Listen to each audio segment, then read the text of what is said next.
സംസ്ഥാനത്ത് രണ്ടിടങ്ങളിലായുണ്ടായ വാഹനാപകടങ്ങളിൽ 3 മരണം. ആലപ്പുഴ ഹരിപ്പാട് ജംഗ്ഷനിൽ KSRTC സൂപ്പർഫാസ്റ്റ് ബസും ബൈക്കും കൂട്ടിയിടിച്ച് 2 യുവാക്കൾ മരിച്ചു. ആലുവ പുളിഞ്ചോട് ആംബുലൻസ് മറിഞ്ഞ് ഒരാൾക്ക് ജീവൻ നഷ്ടമായി. ഹരിപ്പാട് ജംഗ്ഷനിൽ KSRTC സൂപ്പർഫാസ്റ്റ് ബസും ബൈക്കും കൂട്ടിയിടിച്ചുണ്ടായ അപകടത്തിൽ 2 യുവാക്കൾ മരിച്ചു. ബൈക്ക് യാത്രക്കാരായ കുമാരപുരം സ്വദേശി ശ്രീനാഥ്, സുഹൃത്ത് ഗോകുൽ എന്നിവരാണ് മരിച്ചത്.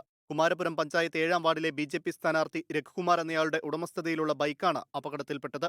രഘുകുമാറിന്റെ അനന്തരവനാണ് മരിച്ച ശ്രീനാഥ്. എതിർദിശയിൽ വന്ന KSRTC ബസ്സിലേക്ക് നിയന്ത്രണം നഷ്ടമായ ബൈക്ക് ഇടിക്കുകയായിരുന്നു. ഇന്ന് പുലർച്ചെയാണ് അപകടം. അങ്കമാലിയിൽ നിന്ന് രോഗിയുമായി പോയ ആംബുലൻസ് മറിഞ്ഞ് രോഗി മരിച്ചു. ഇന്ന് പുലർച്ചെ ആലുവ പുളിഞ്ചുവട് മെട്രോ സ്റ്റേഷന് സമീപമാണ് സംഭവം.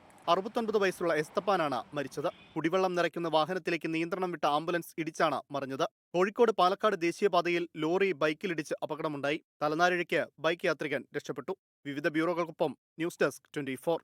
ലോകത്തെവിടെയായാലും ഏത് സമയത്തും 24 വാർത്തകളും ഓഗ്മെന്റഡ് റിയാലിറ്റി പാക്കേജുകളും എക്സ്പ്ലെയിനറുകളും വിശദമായി കാണാൻ ഞങ്ങളുടെ യൂട്യൂബ് ചാനൽ നിങ്ങൾക്ക് സബ്സ്ക്രൈബ് ചെയ്യാം.